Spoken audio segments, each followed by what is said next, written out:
Poor, poor Obama. How could you let that Mormon handle you the way he handled you last night? I just don't get it. I mean, seriously. Took you to the park. Took you for a walk. I think he might have taken you for a jog. But I don't get it. The man is a master debater. But I don't get it. The man is a master debater. Now, you're a master speaker with a teleprompter, but he's a master debater, and you should have known better. You have no experience in debating the opposition and no experience in debating a semi-ideological conservative like Mitt Romney. And if you'd done your homework, you would have looked at the tapes in 1994, was it 97, with Ted Kennedy, the liberal lion of the Senate, when he debated Mitt Romney. You know Mitt Romney told Ted Kennedy that he was going to do more for gay rights than even Ted Kennedy. Can you believe that? Why didn't you tell Mitt Romney that last night? He talked about Massachusetts and going across the aisles and working with the Democrats in that state. Well, he hasn't been governor there forever.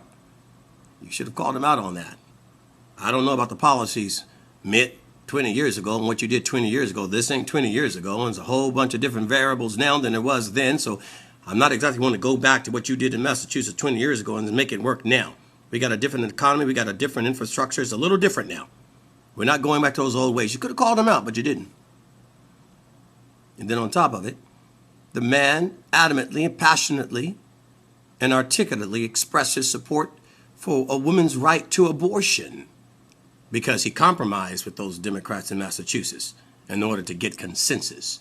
He compromised with them and told them he was going to do more for gay rights than even Ted Kennedy. He was going to do more for abortion than even Ted Kennedy. And this is on tape. Now, didn't your people do their homework? You should have called me. I would have settled it for you.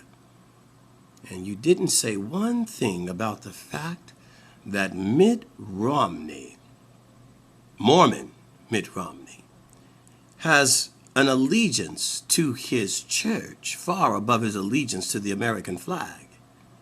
And that's according to the writings of the Mormon church.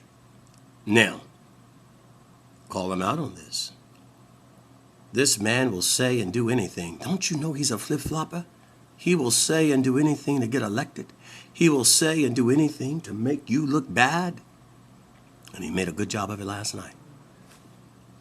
Well, I don't think you know the difference between your head and your hands and your feet. You're going to lose this thing if you don't pull it in. There's no reason why a Mormon should be in the White House. And you've got the means to stop him. Now do your job and stop him. Else we'll all be wearing secret underwear and talking about Joseph Smith being a prophet. You know that man says that Joseph Smith is a prophet every Sunday in his church. He has to confess that. And don't you know that he's looking forward to heavenly virgins for celestial sex, just like the Muslims do when they die? And don't you know that his prophet that he exalts above God is the reason why his church is screwed up? And they started that church with polygamy and delusional writings, just like Muhammad? Don't you know that? Don't you know anything? Now, that man can talk a good talk. He's trained for it. He's a Mormon. They're masters of deception. Now, do your job, and you give me a call, and I can help you in that next debate to put that man out. Take him out! But your team's got their heads up their butts. You give me a call, I'll help you out. You know how to find me. And as for you, Mitt, well, enjoy this little brief respite that you got.